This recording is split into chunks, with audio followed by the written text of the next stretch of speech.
A lot of people talk about pressure, the playoffs and winning a race and contract year. I'm like, guys, that's nothing. Like, in comparison to what I had to go through, that's nothing. Like, I'm comfortable with pressure. I believe that I always tell people, like, you put me against the wall and I'm gonna come at you swinging. The following is a production of Dirty Mo Media. Hey everybody, it's Dale Jr. and we're back again for another episode of the Dale Jr. Download. Got a great guest coming on for you today as we do this show remote in the middle of the summer. And Daniel Suarez is gonna come on and share his story, and we'll talk a little bit about that win in Mexico with Junior Motorsports and all kinds of stuff. It's gonna be a lot of fun. I hadn't talked to Daniel in a while since the win, so let's get after it. All right, everybody. So Daniel's here, and let's get after it, Daniel. Man, I've been looking forward to this conversation. I hope you have. We had a really great experience with you driving our car in Mexico, and so there's a lot of opportunity here and things to talk about. But first thing I want to do is, I guess we could talk, about, your experience coming to American Motorsports. And I know that you raced in Mexico. There's a NASCAR series that's developed in Mexico that gives you an opportunity to sort of, drive a perimeter stock car that's comparable to what we do at the top 3 series in NASCAR. But is it everybody's hope that's racing in that series in Mexico to get to NASCAR, to get the opportunity that you got? Is that what your goal was? Well, first of all, Dale, thank you so much for having me, man. It was I've been wanting to be on your show for a little while, and then when I got the opportunity to race for you in Mexico, I thought, man, we have to win this race, and then this is gonna be the perfect excuse to do it. So here we are. Listen, man, in Mexico, just like most countries out there, uh, when you are, let's say, in my situation, when I was 10, 11 years old, and I wanted to race and I wanted to compete, there was only one option, and that was racing go-karts in road course. That was the only option. So when you're a young kid, and you race go-karts in road course, you are thinking Formula One, you are thinking IndyCar, you are thinking all these different series, because ovals, you know, uh, we don't have ovals for kids really until later on. So once you start growing and you start to understand racing a little bit more, and then you start seeing the different options, you start seeing NASCAR as a very good option. With that being said, when you start to realize all these things, you start to learn that you don't know anything about ovals, which it was actually my experience. My first oval race, I didn't do my first oval race until I was maybe like 17 years old. And if you think about it, a kid here in the United States that is 17 years old already has 10 years of experience in ovals. Yeah. So it's just way different. And just like in Mexico, it's the same thing in everywhere in South America. And I was talking to Harvick actually yesterday, and we're talking about Keelan. And we're talking about the differences and how experienced he is for his age. And I was telling him, I said, man, there is no way that there is a kid in South America that is even close to that level of experience in ovals as Keelan. And it's not because they don't want, it's because they don't have the resources to do it, because there is no ovals for kids all the way until you get to the NASCAR Mexico level. So it's a journey, and you have to, obviously, once you get to the NASCAR Mexico level, you are aiming, if you're young and you have the ability, obviously you are aiming to the United States. That's why this race in Mexico City, it was such a big deal, not just for us as an industry, but also for the local series, because that was the most important race for them, to be able to race in the same stage as what they call it, the big boys. Yeah. I think that the path that you took is probably one of the more challenging ones. And so that's why I think, your success and ability, the things you've accomplished in the Xfinity Series and now the Cup Series are remarkable to me because of that. The I don't think people understand how different the discipline is racing on a road course versus an oval. And maybe you can, give your opinion on how the two disciplines are different, or maybe there's some similarities or things that you do on, you've done in your career that now transferred over to the oval. But we see it time and time again when even IndyCar drivers would come race with us. And now SVG and some, Juan Pablo Montoya, it took him a while to sort of adapt to what he needed to be thinking about and concentrating on at a mile and a half oval versus all the road course racing he did in his life. Yeah, I totally agree there. I think that in my opinion, um, a very good a very good driver in road course is gonna be able to change cars and series between in road course and eventually find success. And in ovals, it's just a completely different world. I mean, we have seen it. In my opinion, Juan Pablo Montoya is one of the most talented drivers I have seen, and he was super talented in everything that he drove in IMSA, in Formula One, and in NASCAR. I mean, he had it difficult. He had it Mhm. difficult. I mean, he never won an oval.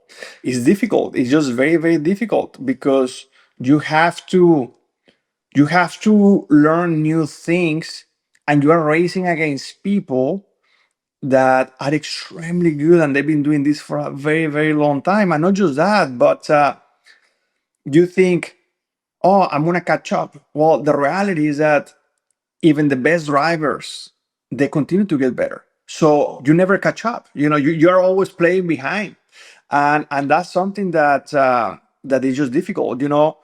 And I just wish more people worldwide understood what it takes to race in ovals, because not many people has this perspective, but some people has the perspective of, oh, racing in ovals is not that difficult until you do it, until you try it, and you understand how difficult it is. And I'm gonna be honest, 15 years ago, that was the case with me. When I was 17 years old, that I was about to try ovals, I'm like, man, this should be easy. If I can drive road course, this is gonna be easy. Oh man, oh man. So it's a completely different animal, and Yeah. it has taken me, the longest part of my career to continue to get better and better and better.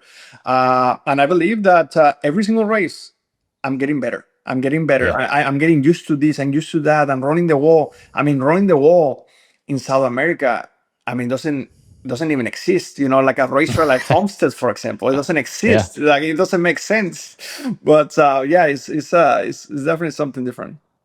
So, you uh, we did go to Mexico City and we won the Xfinity race there, and we saw a really exciting Cup race there. I really I enjoyed the hell out of Mexico City, man.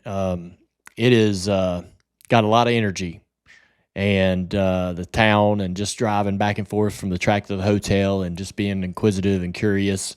Um, it's crazy how many people are there, how big that city is, how dense it is. Um, Explain to me, I guess, what the area where you grew up, how does it compare or contrast to what I experienced a couple weeks ago when we were racing in Mexico?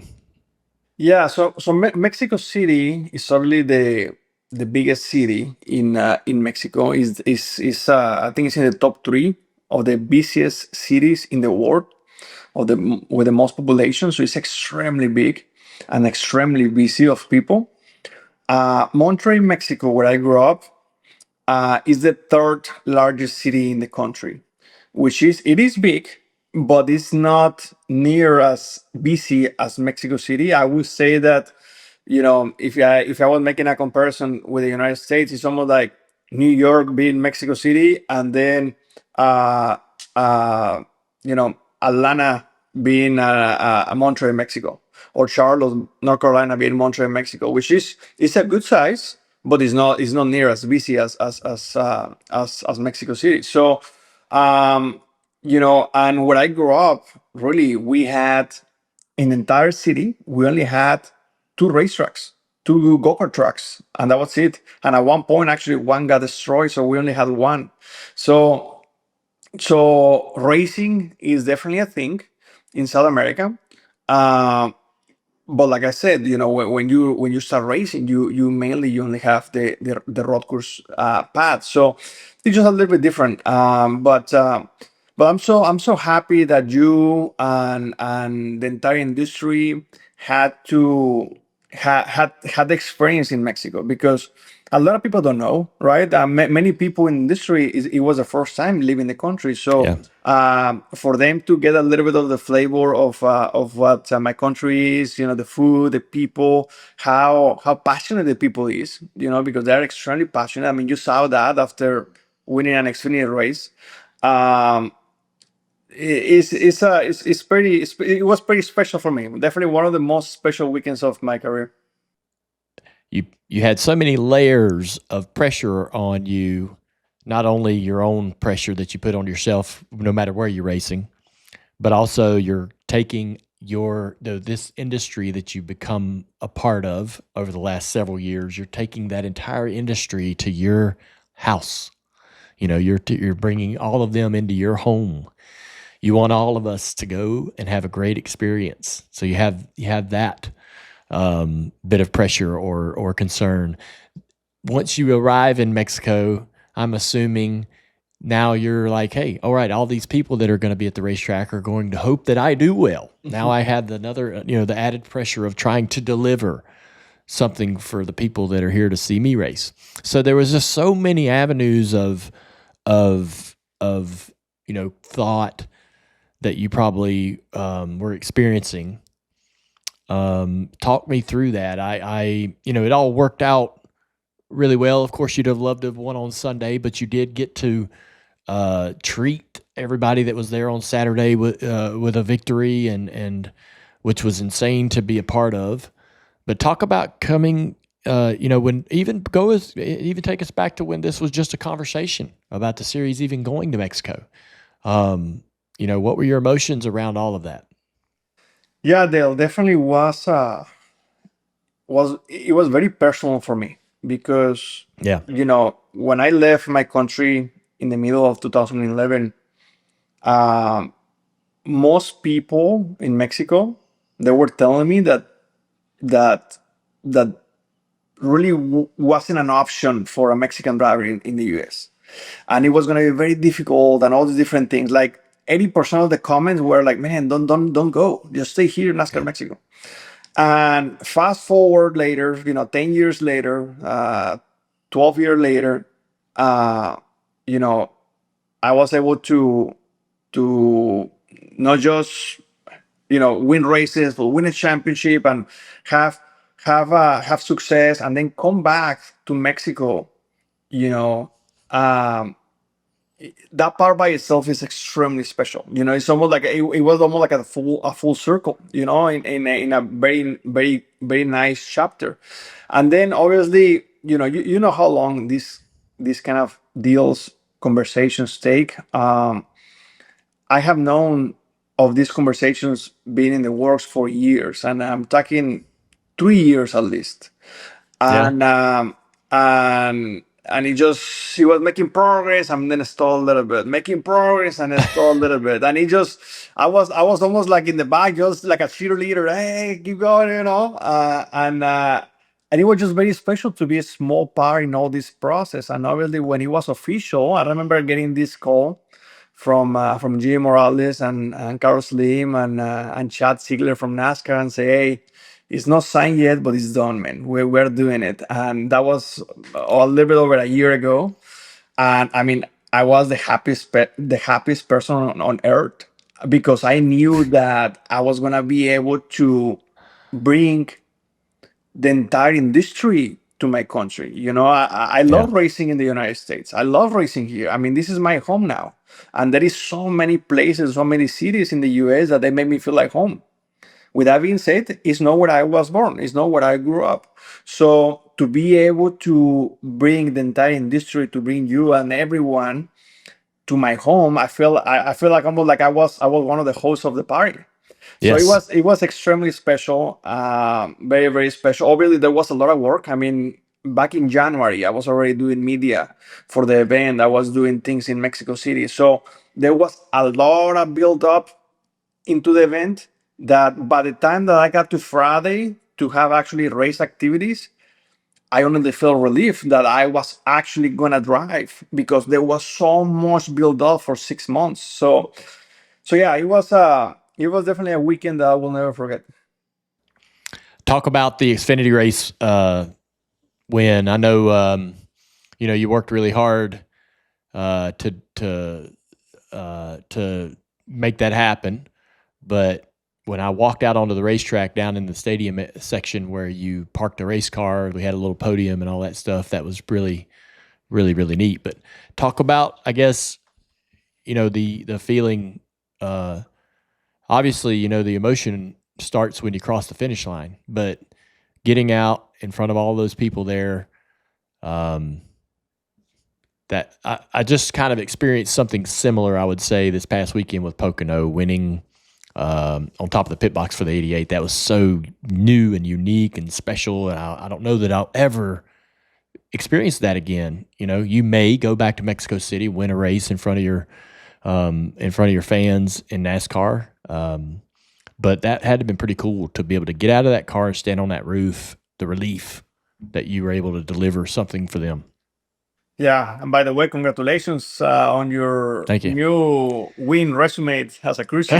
Yeah. Yeah. That's pretty cool. um, Listen, Dale, I've been racing. I maybe you have experienced this. I don't know. You're gonna tell me here in a second, but I've been racing for 20 years now, since I was a little kid, and in my entire career, I have never experienced feeling the noise of the fans when I'm actually driving.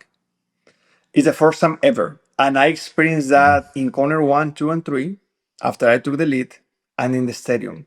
It was unbelievable. I had to talk to myself to concentrate and focus in what it mattered and let all the noise on the side because it was a distraction. And the funny thing is that Carlos Slim and Jimmy Morales, uh, before the weekend, they told me, Daniel, I know that you have raced in many places and you've been, fighting for a championship in Miami and you have had all these high pressure moments, but you are about to experience something that is next level. When they mentioned that to me, I told them, man, it's fine. Like it's not gonna be a big deal. I got it. They were not wrong, man. Like it's just a different level. Like the energy of the people. There is something about having 90% of the fans supporting you. And it's just Yeah. crazy. It's just crazy. I have never experienced that. Maybe you have, but I have never experienced that. And the notion of the people, I mean, I got goosebumps just by talking about it. It was Yep. unbelievable. I mean, that feeling is a feeling that I'm going to keep with me forever because it was unbelievable. It's the best feeling I ever had in my life. And then, be able to refocus my mind in what I had to do and then win the race. It was obviously the cherry on top of the cake. But that first feeling when I took the lead, it was unbelievable. Like Yeah. I have never felt so much energy and so much noise, almost like the fans were right next to me in the car. It was Yep. it was unbelievable. Yeah, I was standing in the TV booth for the Cup race um, on that Saturday, watching from that point of view by myself.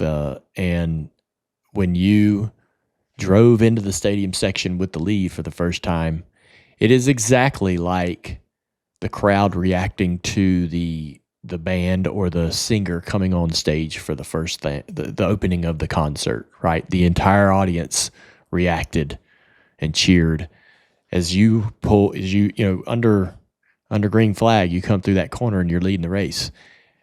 There, it was wild. I could feel, I was my booth was probably about 20 feet from the stadium, and the place was shaking. It Yeah. was pretty cool. Yeah, it was really cool. It was a great moment. I, we had a lot of fun. We've got this cool relationship, Junior Motorsports. We have this really neat relationship with Trackhouse that's developed this year.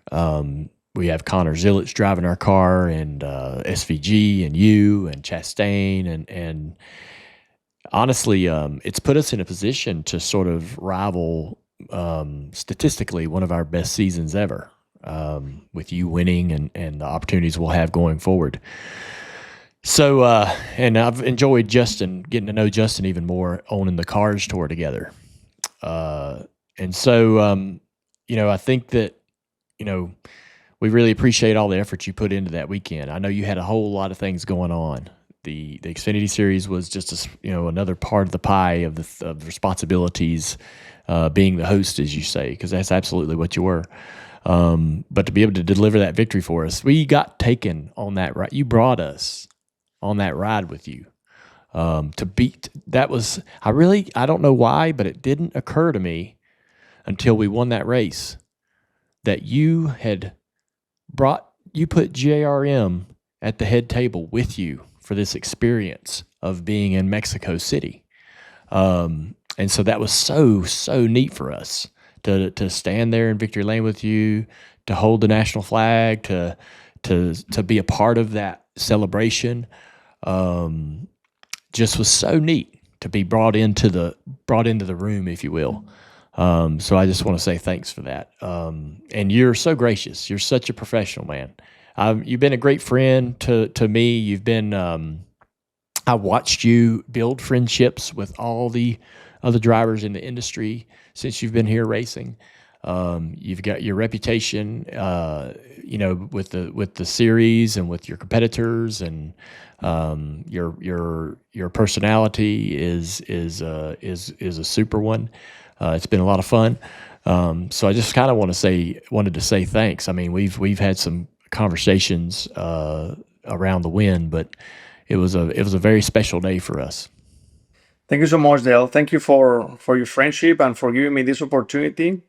Um, one of the things I'm the most excited about is to be able to hang a banner in your shop with Yeah. with my name on it and with Mexico City in it. Yes. I think that for me is very special. Because every single person in the shop are gonna look at that. Yes. And it's very special, especially because who knows what happens in the future. But I don't get to race your cars very often, so to be able to at least until now do one and have already a banner in there that says Daniel Suarez, Mexico City, number 9 car, Quaker State, is very special. So thank you for Yeah, that. for sure. Hey, I'm TJ Majors. You may know me as the co-host for the Dirty Air Show here, and with me is Andrew, who you hear on Ask Junior. Yeah, TJ, I got a question for you too. I always have issues with my cell service when I'm at the racetrack, and I hear I'm not alone. There's a lot of people I know that have that issues, but I heard you haven't been complaining lately. No, man, I've actually had great service at the track, especially this weekend being in Pocono, those mountains. Iffy service sometimes, not a problem with me, man. Consumer Cellular has made the switch for me a very pleasant one, and I'm glad I did it, man. Yeah, I mean, I like to change things up myself. I would do this, but I just don't like the hassle, Yeah, and being at the racetrack, too, it can be, with all those people, man, makes it hard to have service. So, just having the luxury of being able to be connected still, Consumer Cellular has been awesome, man. And, not only being connected with RFK and the 6 car, man, I love the scheme on the track. It's great to see. I mean, I can pick it out. Like when I'm scanning around, I can pick it out like nothing. And it's awesome, man. Really, really happy I made the switch.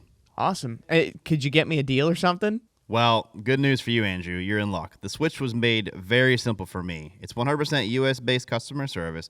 It took maybe less than 20 minutes, man, and I went for the 2 for $60 plan. Dang. Well, that sounds pretty good. Can you hook me up or something with a deal? Of course I can. You All can right. switch to Consumer Cellular right now and get $25 off with code DJD25. That's DJD25 for $25 off when you switch to Consumer Cellular. Go to consumercellular.com/DJD and use promo code DJD25 and tune in on Tuesdays to hear more from me and my thoughts on the Dirty Air Show. Well, man, I want to talk to you about, you became a citizen of the U.S. What's that process like? Why was that important to you? Walk me through that. No, a lot of, I'll never get to experience what that might have been like and how proud of a moment that may have been for you. Yeah, it was one of those things that definitely extremely proud to do it.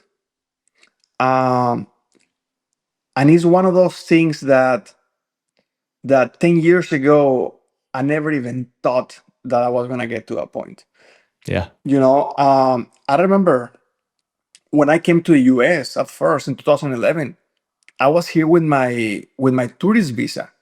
So with your tourist visa, you don't supposed to live here. So I was actually living here for a little while and then coming back, living here for a little while.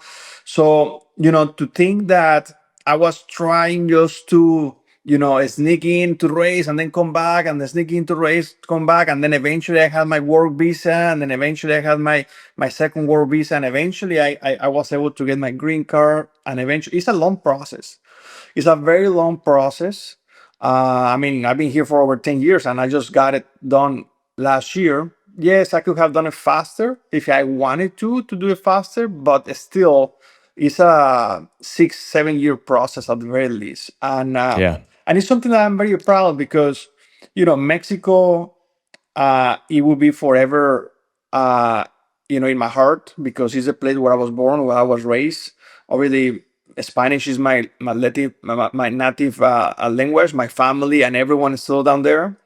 With that being said, my adult life, my home is in the United States. This is the place that has given me all these opportunities, and this is the place where I'm planning to build a family one day. And to be quite honest, I don't plan to go anywhere. Yeah, maybe one day I would like to have a house somewhere in Mexico for vacation or things like that. But I believe that this is my home now, and now I'm married to Julia. And if one day, we decide to have a family, this is gonna be our place. And that's why, we had a conversation and we thought, you know what, it's just time to make this step in our lives because I'm not planning to go anywhere, and I felt like the United States is my adult home. So it was quite a process. Honestly, I'm very, very happy that I went through that process, even though that it was long, that it was sometimes a little bit of a headache. I'm glad I went through that process because not a lot of people get to do it. Some people, like my kids one day, they're not going to have to do it. They're going to be pretty much automatic. So it was a great experience to understand how the system works. And yeah, it was something that I really, really enjoyed. Let's talk about your Cup career. I remember, to get there, you came through the Xfinity Series, racing with Joe Gibbs, won a championship. I remember one of the very first races that I worked on a booth as a broadcaster was at Michigan. Oh yeah, past Kyle Busch, dude. I was like, this guy's for real. He just passed Kyle Busch. Nobody beats Kyle Busch in Xfinity Series, especially back then. And so I was like, we're going to take this guy seriously. And then you went to Homestead. And again, like you mentioned, you were running the fence at Homestead is tough enough, much less for a guy who doesn't have a ton of oval experience. And you went out there and you not only made the playoffs and were a contender, you went out there and beat the rest of the competition for the championship. I was so impressed. Now you're in the Cup Series. You're actually, it's wild to me. You've had, I think now 9 seasons. You're on your 9th season in the Cup Series, something like that. It's crazy to me that it's already flown by. Yeah, I mean, a good career in the Cup Series. You're lucky if you get 20 years. You're literally halfway through. What people would consider a very good solid career in Cup. You've had success, won some races. You're actually coming up on Atlanta where you've won last year. you know, I guess kind of characterize what that Cup experience and that Cup career has meant to you, what it's been like. There was some struggles. You were, kind of with a lot of different teams right out of the gate, not really finding some stability. But now you're in your fourth or fifth year with Trackhouse, where you've had a home for a while and seem to have settled in. So where are you at? Yeah, Dale, when I went to the national series in 2015, um, I started working, and then, my second year, in the Xfinity series, because back then the Xfinity series was, in my opinion, even more difficult than what it is now, because the Cup drivers were racing with us every single weekend. Yeah. It wasn't like nowadays where a Cup driver can only do 5 races. Back then there was no limit. So to win every single Xfinity race that I did, I had to beat Cup drivers. So it was more difficult, but at the same time, it was more difficult to win. But at the same time, you learn quicker because you were learning from the best guys. And when I won the championship, it was amazing.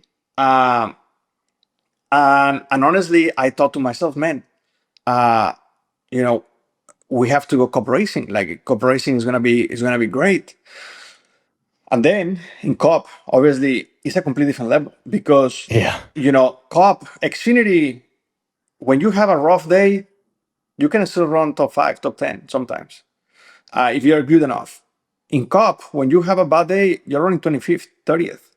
So the competition is just a completely different level. The best drivers are there, best crew shifts, best pit crews, best engineers, best of everything, car shifts, everything the best is there.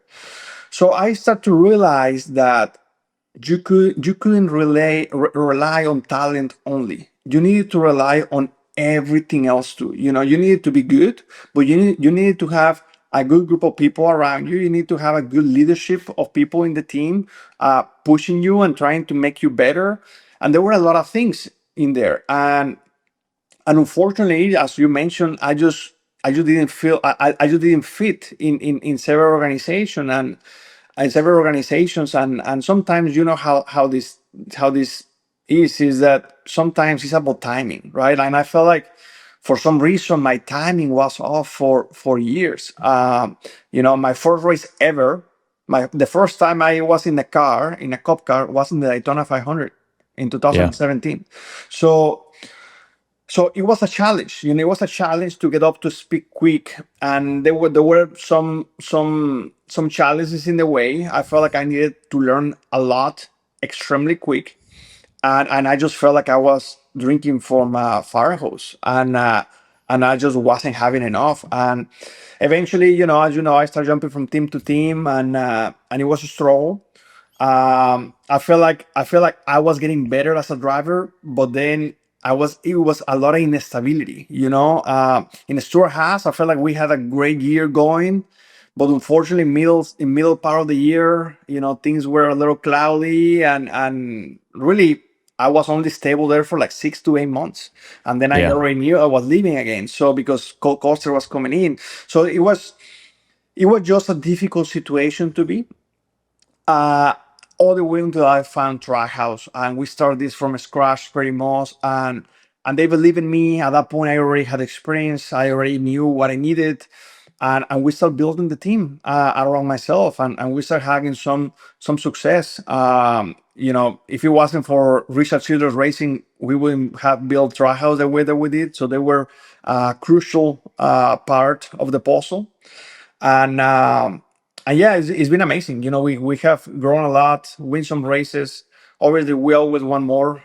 There is things that we have to continue to work on, um especially in the last year or so. I feel like we have lost a little bit of track, and then we hit a home run, but then we're too inconsistent, and we have work to do.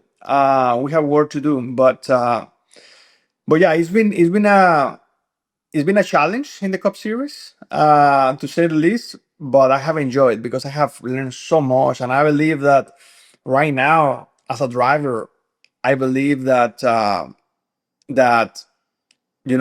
I'm in my prime, because I believe that everything that I can do on the racetrack and off the racetrack. It's a very, very good combination of things, and we've been able to use that to be able to take direction with the team. With that being said, it's tough because right now the competition is difficult. Everyone is so Yeah. close, and you are a little bit off, and you are 15 to 20th. The last month or so, we've been running decent, and we are running between 12 to 15 to 16. So we just need a little bit more still. Whether you've got one shelf or a whole wall dedicated to NASCAR diecast, there's always room for more. And nobody brings the excitement to the track and to your collection like Lionel Racing, the official diecast of NASCAR. From the legendary rides like the number 3 Goodwrench car to the paint schemes of today's hottest stars like Kyle Larson and Ross Chastain, Lionel Racing diecasts are built for true fans. Every car is authentically detailed, and most are available in both 124 and 164 scales. Whether you're after race wins, special finishes, autographed pieces, or the elite premier editions, Lionel has you covered. And right now, for a limited time, fans of the Dale Jr. Download can get free U.S. shipping on their next order at LionelRacing.com. Just use the promo code DJD25. That's promo code DJD25 at LionelRacing.com. I was watching your career in the Cup Series, and you had like I'd call it a stopgap season with the Gaunt brothers. And when you announced that was going to be your experience for the year, listen, nothing, they did as an admirable of a job as possible, being a smaller team. But you knew on the other side of that was this Trackhouse opportunity, right? You knew there was a plan beyond this, but you knew that year was going to be a tough one. Take me. I was watching you throughout that season, man, and I was wondering how you were going to handle that, because there were going to be some tough Sundays and some hard sleepless nights. Yeah, Dale. For me, that was really, I was coming from racing for Gibbs for a couple of years, and then that was a struggle. That was a struggle in different directions, and then Trackhouse, I say, man, we're finally heading in the right direction, but unfortunately the timing wasn't right for me. And then we went to this project that Toyota had to build this team, and everything looked amazing on paper. At the time, Trackhouse wasn't even on the table for me. I wanted to do this project for Toyota because when I was with Toyota in Gibbs, we had a great ride, we had a great journey together, and they told me about this project that they had, and they were very invested in the project. With that being said, as we all remember, in 2020 the pandemic hit. So every single thing that we had planned on paper, everything went down. Every single sponsor that we had planned went down. Every single opportunity, business to business, went down. So, if we were going to be running, just to say something, with $10 million a year, we ended up running with 3. So that was a test for me personal to see, as you mentioned, to see how bad I wanted this. And it was very, very difficult to know that it did not matter how hard I worked during the week, in the simulator, watching film, in the weekend. It did not matter. I was not going to be faster than 25th or than 22nd, especially with those cars back then, because we didn't have these cars that are all pretty equal. Yeah. So it was difficult, man. It was difficult. And I took it as a test for myself. I thought to myself, you know what? I'm going to give everything I got, regardless if I can only fight for 25th, because this is gonna keep me on my game for my future opportunity. If I just let my guard down, just because it doesn't really matter if we run 26 or 28, that's not gonna keep me sharp for my next year. So I worked super hard. I mean, to the point, Dale, that my very last race with them, the very last race with them, you know how it is. Very last race of the year, and everyone disappears on Monday. I told them, no, we're finished the cycle. We're going to have a competition meeting on Monday after the last race of the season. I promise to you, I pushed the team. The team didn't even have competition meetings at first. I told them, we're going to have competition meetings, and we're going to talk about this, we're going to talk about that. We're going to try to squeeze the lemon as hard as possible. And on Monday, after the last race of the season, we had our competition meeting. I did my report, and I said, okay, guys, thank you very much. We closed the cycle, but I did everything I could have done to make the best possible. And I felt like that kept me sharp for the next opportunity. Yeah. I'll say this, man. I wasn't sure you were going to survive it, and I don't think a lot of drivers would have been able to not only, I guess, grind out a season like that, but try to, like you say, get it to perform at its best possible peak performance all the way to the very finish. And that to me speaks to your character, your determination, and not going to give up. I'm not going back. You wanted to make this work. You wanted to see this through. And I think that right there is why you're still, that's why that's what got you to be able to see the stability that you've had with Trackhouse and got you into a program that's lasted you, all these years now, found some stability. With that said, though, the Trackhouse deal, you're in a contract year. You're in a must-win situation with the playoffs. You're coming into Atlanta. I know that you probably had this one circled on your calendar. What's the mentality? What's the attitude at this point in the season?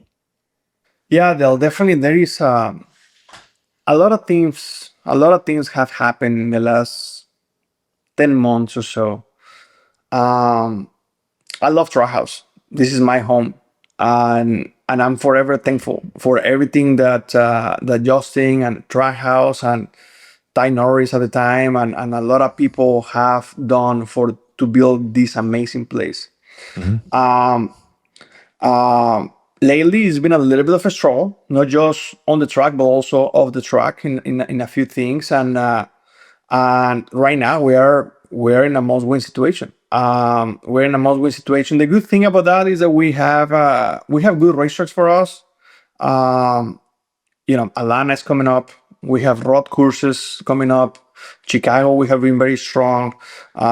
Mexico City, that was also a really circle. I believe that in Mexico City, we were a top 5 to a top 10 car if things were playing our way. So we just have to make sure that we execute a good race when we have the right car to win the race, because you know how it is. Yeah.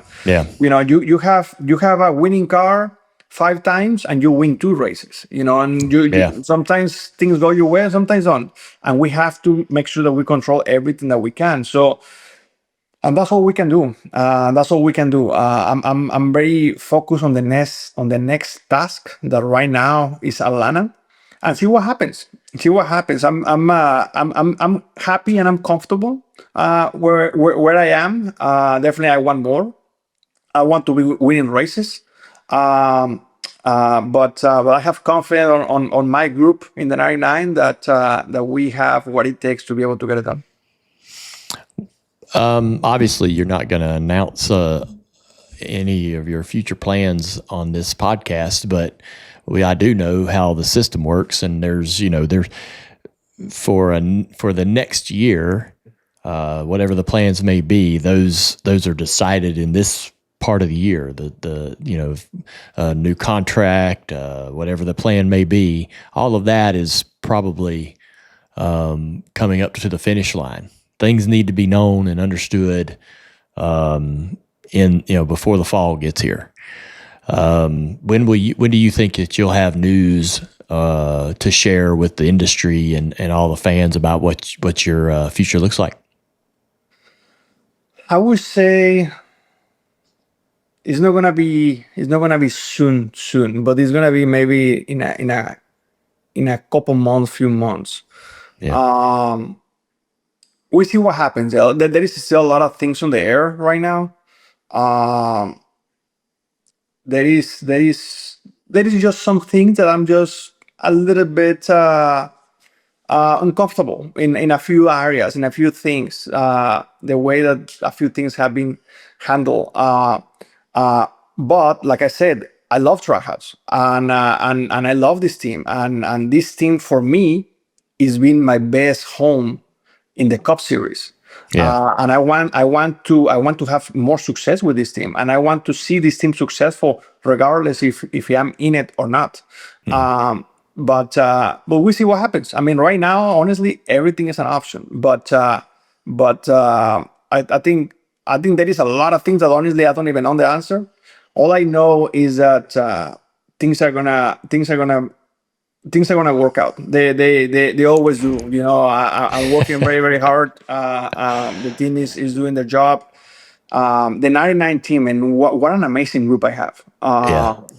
My crew chief, mechanics, my pit crew. I have an amazing group. And we see what happens. But there is still a lot of things on the air, and I hope that everything works out in a way that everyone is happy.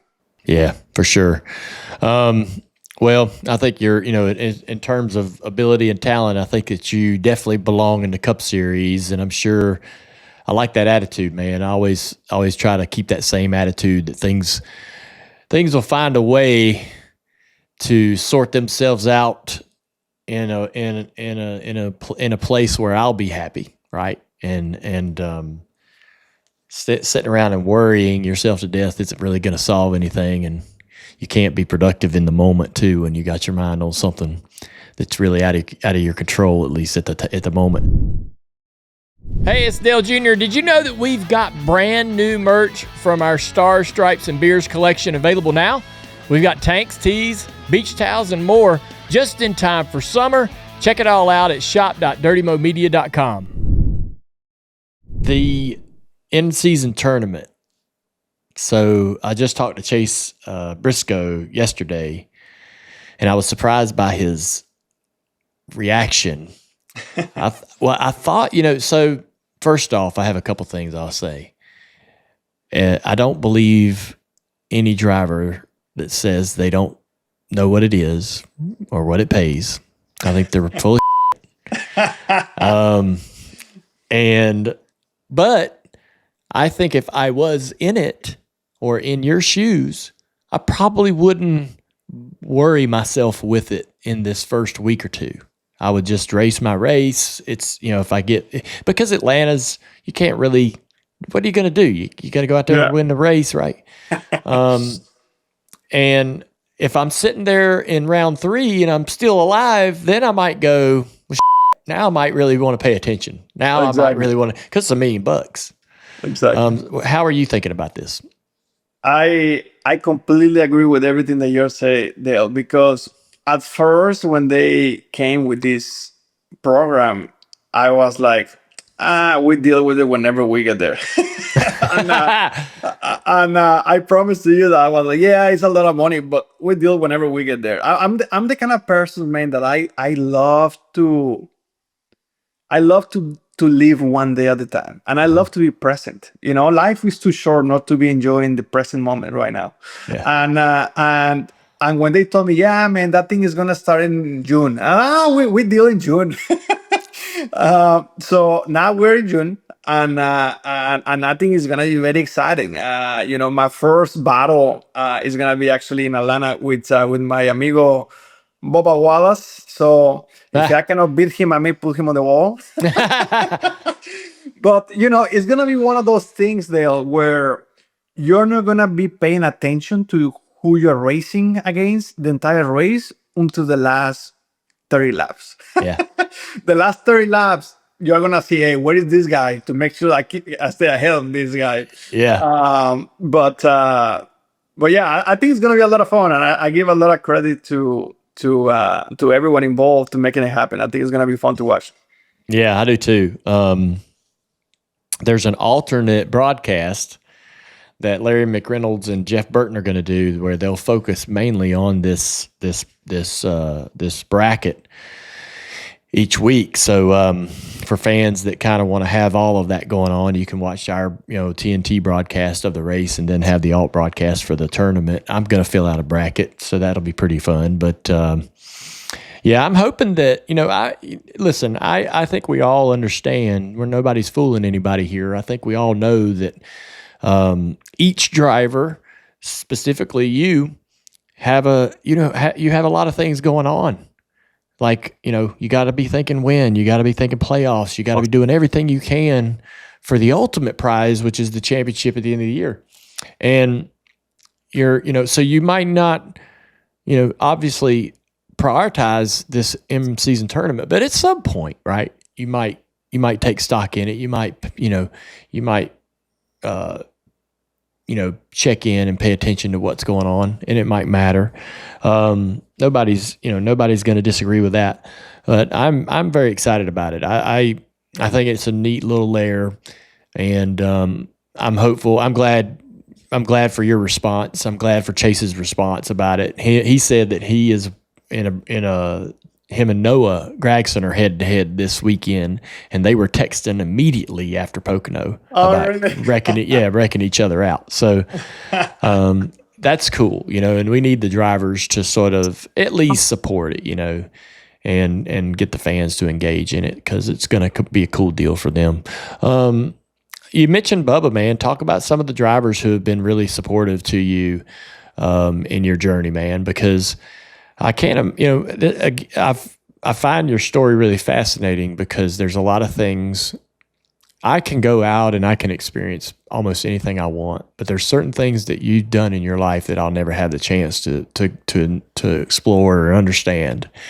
I'm never going to move to another country, right, and create an entirely new life for myself. I'm not going to understand that challenge or experience the highs and the lows from what that might produce.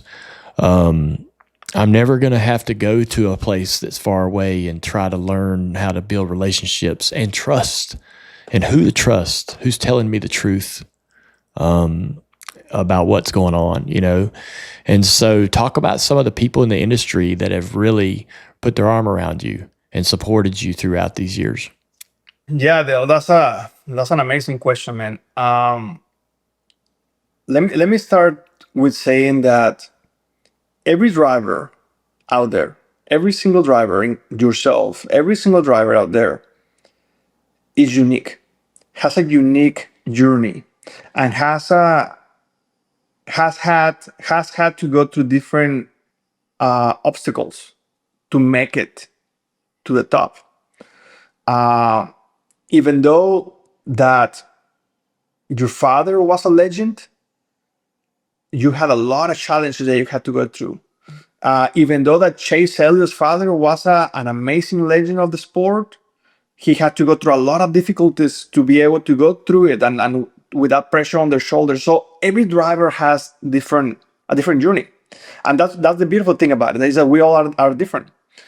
With that being said, I'm just extremely different, because I, obviously came from a different country, as you mentioned, different language, learning everything, leaving my parents, leaving my friends, all the people that I grew up with, every single friend that I grew up with, I don't have it here. They're in Mexico. Family, cousins, aunts, uncles, everyone is in Mexico. I don't have direct family in the United States. I have very close friends now, but that transition when you are a 19-year-old kid is not easy. It's not easy. I remember, when I was 19, calling my mom, with no money, struggling just to stay afloat, crying because I felt lonely. I felt that I didn't know if I was doing the right thing, and my mom was crying with me on the phone, and I couldn't afford to fly my mom over for a weekend to spend some time with me because it was expensive. So all these different challenges really built a person with a purpose to be able to get to a point. And I remember, I have a special relationship with Joy Logano. with Chase Elliott, with Blaney, with Bubba Wallace, with Corey LaJoy, with some of these guys, because some of these guys that I just mentioned and a few more, I have known them since I couldn't even communicate with them. And for me that's special, right? Because they made the Daniel that was just lonely and just trying to figure it out in a new world, and they know the Daniel of today as well. Many people knows me from the last handful of years, Yeah. but not a lot of people knew me back in 2011, 12, and 13 when I couldn't even communicate. So, and that for me is very special. That's why I have a good bond with some of these drivers. And then people in the industry, so many great people in NASCAR, so many great people in NASCAR. I would say that on top of that list is Steve Phelps. Steve Phelps for me, I mean, this guy to me is like family. I mean, I love this guy. I mean, he was in my wedding. Steve Phelps and I, we built actually a very, very strong bond in 2020 because he was a true friend. He was a true friend, just giving me support, staying me to stay positive, to keep pushing. Things were gonna work out, and he was one of the reasons why I kept pushing with everything I got. Ben Kennedy. Also, I raced against him in the K&N series in my early years. So we met also in that era when I was just lonely, just trying to figure it out. So many great people. For me, obviously, once I start making it into a national series, to be able to meet you, to meet Jimmy Johnson, Jeff Gordon, Kevin Harvick, all these heroes of mine when I was in Mexico watching you guys on TV, it was unbelievable. And I remember my first year racing in Cup when Jimmy Johnson was inviting me to ride bicycle with all you guys. Like I felt super special, and for me those are very special moments because is American dream, is a kid coming from Mexico with nothing, all of a sudden a handful of years later is hanging out with the heroes that I thought they were superheroes watching only on TV. So it's been an amazing journey, man. I'm very blessed. Man, I tell you, I remember listening to you a couple years ago talk about how hard you worked to learn a new language, right? And to learn how to speak English and try to how much effort you put behind that. You knew that those things, as a spokesman, as a race car driver, you had to excel at learning that language in a unique way, and you can speak to it better than I can. But I just remember you talking about how personal you took that, how important you knew that was for you to be able to not only just be able to communicate right and tell a crew chief what the car is doing and those type of things, but you knew as a race car driver and an athlete and a spokesman for partners and sponsors that your ability to communicate was going to be how you made a living. Talk about that. Yeah, Dale, that was definitely, I would say that was probably one of the biggest challenges of my life. To have to learn the language without classes, because I couldn't afford classes.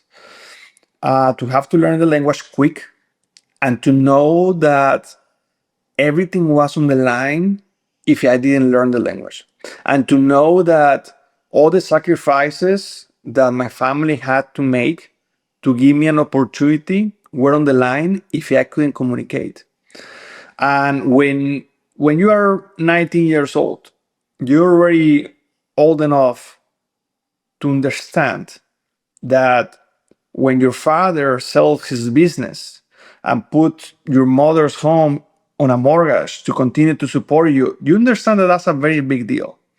So that was big pressure moment for me. A lot of people talk about pressure, the playoffs and winning a race and contract year. I'm like, guys, that's nothing. Like in comparison to what I had to go through, that's nothing. Like I have to have big pressure moments in my early in my career that like I'm comfortable with pressure. I believe that I always tell people like you put me against the wall and I'm gonna come at you swinging. I feel comfortable in that situation. Um, and I have come to realize that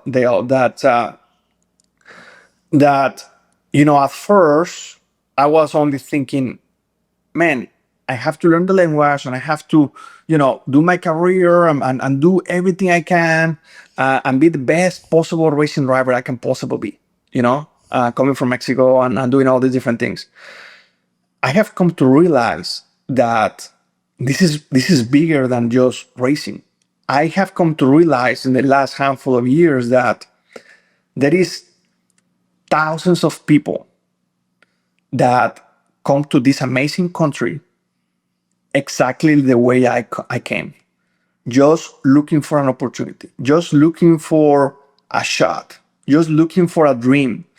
And I start to realize that I was being an example, not just to future racing drivers, but to people coming to the country. And I start to connect with many people because I was able to make it into a sport that there is not many international drivers, into a sport that is difficult, into a sport that as we spoke earlier, ovals are difficult. So, for me, that I have taken that very serious and trying to give people hope and guidance in always continue to push. It doesn't matter what happens, always put one foot in front of the other. If I tell you, Dale, let's go climb that mountain tomorrow, you may tell me, man, you're crazy, man. But sometimes if you break that mountain in pieces, maybe in 2 weeks we can climb the entire thing. So that's what I tell people all the time. And hey, don't see the entire mountain, break it into parts and put a plan together. And then you put the whole execution plan together and trying to execute it the best possible way. And before you know it, you're gonna be 3/4 into the mountain. So, for me, I have taken that very personal and trying to help other people coming from different countries to be successful. Because not because you're the first, not because nobody has done it before, it means that it's not doable. It just means that it's going to be difficult. Yeah. But it doesn't mean that it's not doable. Damn, dude. That's powerful, man. I love that, breaking the mountain down. I don't know a better way we can go in this thing than with that message right there, because everything I've always enjoyed, watching you, because I don't know how difficult this has been for you. Only you know that. But I knew it wasn't easy, and I knew we're tougher than people give you credit for. I knew that you were going to have to be to make it. You're going to have to work harder than most people, maybe work harder than anybody to get the same opportunities that the other drivers around you were getting. I wonder if that's why, when you did get, backed into a corner and, like the McDowell deal at Phoenix and other, you come out swinging like you have to. You had to show everybody that you weren't going to be pushed around and that you wanted this so badly that you were going to fight for it physically. But man, it's been a lot of fun to watch, and it is inspiring. I enjoyed becoming friends with you over the last several years, but I really enjoyed getting to kind of see it through a new lens with our experience in Mexico City and the Xfinity win. And I'm glad that worked out the way it did for you, because you deserve it. You have busted your ass to really create opportunities for yourself. You deserve everything coming to you and everything that you've gotten up to this point.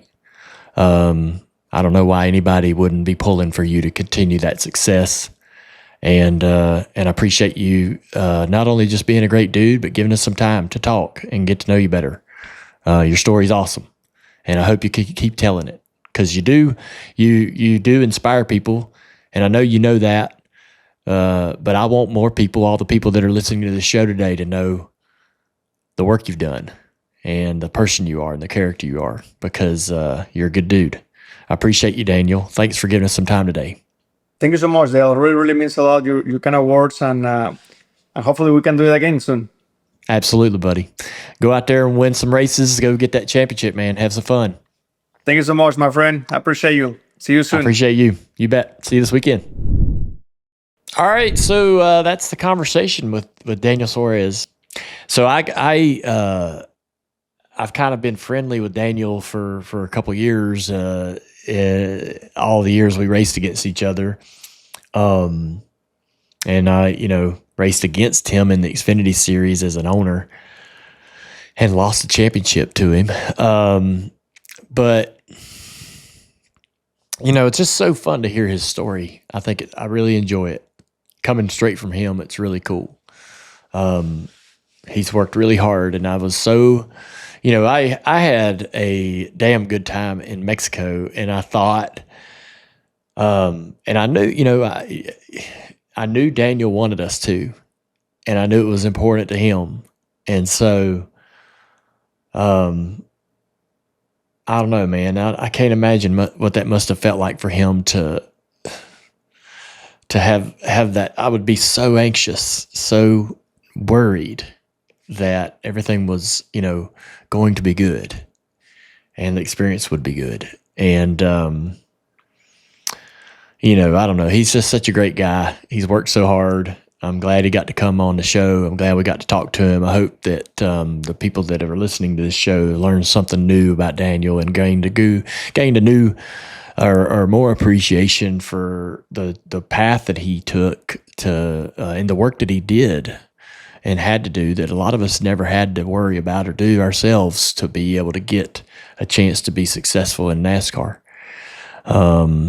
And he's here. He's rooted. He's committed. He is in a difficult situation in a contract year where there's a lot of moving parts at Trackhouse, and we're all kind of wondering where everything's going to net out at the end of the season going into next year. So it'll be interesting to kind of see where Daniel ends up in all of those moving parts. But I hope that he does end up in a situation that's competitive, and that he can continue to go out there and try to achieve his dream and his goals, because he's a good guy, man. So thankful for him. Thankful that we got him on the show and we got to talk to him. We don't get a lot of the current guys on here as often as maybe we should. But it's pretty fun conversation. The Teardown was live on YouTube this past Sunday, and Twitter as well.